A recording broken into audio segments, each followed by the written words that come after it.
എന്റേതല്ല, പ്രശസ്ത അധ്യാപികയായ മരിയ മോണ്ടിസോറിയുടെ വാക്കുകളാണ്.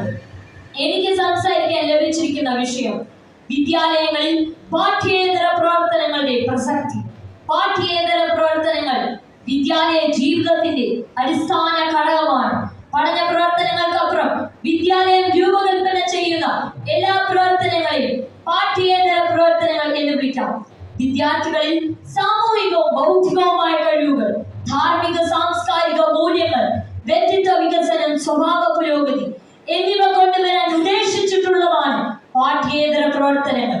പുരാതന കാലം മുതലേ ഭാരതത്തിലെ ഗുരുകുലങ്ങളും രാമായണം, മഹാഭാരതം, വേദങ്ങൾ, ഉപനിഷത്തുകൾ തുടങ്ങിയ ഭാരതീയ ഗ്രന്ഥങ്ങളിൽ പാഠ്യേതര പ്രവർത്തനങ്ങളെ കുറിച്ച് പരാമർശിച്ചിട്ടുണ്ട്.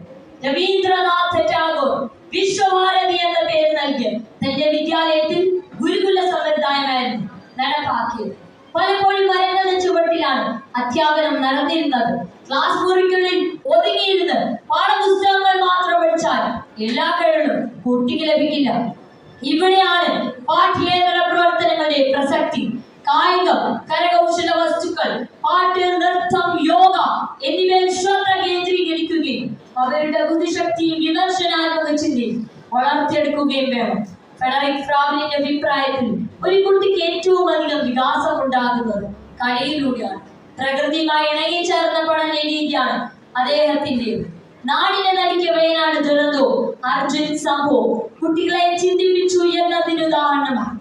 അടുത്തിടെ കൊല്ലം ജില്ലയിൽ നടന്ന ശാസ്ത്രമേളയിൽ പ്രദർശിപ്പിച്ച മണ്ണിടിച്ചിൽ മുന്നറിയിപ്പ് പ്രവർത്തന മാതൃക, രക്ഷാപ്രവർത്തന മാതൃക, തീകെടുത്തും യന്ത്രമനുഷ്യൻ ഇവയൊക്കെ കേരളത്തിൽ വിദ്യാഭ്യാസ രംഗത്തെ സമഗ്ര വികസനം ലക്ഷ്യമാക്കി 2018 സമഗ്ര ശിക്ഷാ കേരള പ്രവർത്തനം ആരംഭിച്ചു. മികച്ച വിദ്യാലയ പ്രവർത്തനങ്ങൾക്ക് മിത്ര പുരസ്കാരവും NCC തുടങ്ങിയ പാഠ്യേതര പ്രവർത്തനങ്ങൾ ഉൾപ്പെടുത്തി. കുട്ടികളെ കൂട്ടിനുള്ളിലെ കിളികളെ പോലെ അടച്ചിടാതെ നാളെയുടെ വാഗ്ദാനമാക്കി ഡാവിഞ്ചിയും മെസ്സിയും ഐൻസ്റ്റീനും അബ്ദുൽ കലാമും വയലാറുമാക്കി മാറ്റാൻ പാഠ്യേതര പ്രവർത്തനങ്ങൾ കൊണ്ട് കഴിയട്ടെ. മണ്ണിനെയും മനുഷ്യനെയും അറിഞ്ഞ് നല്ല പൗരന്മാരെ വളർന്ന് ഉയരങ്ങളിൽ എത്താൻ സാധിക്കട്ടെ എന്ന് പ്രതീക്ഷിച്ചുകൊണ്ട് ആശംസിച്ചുകൊണ്ട് നിർത്തുന്നു. നന്ദി.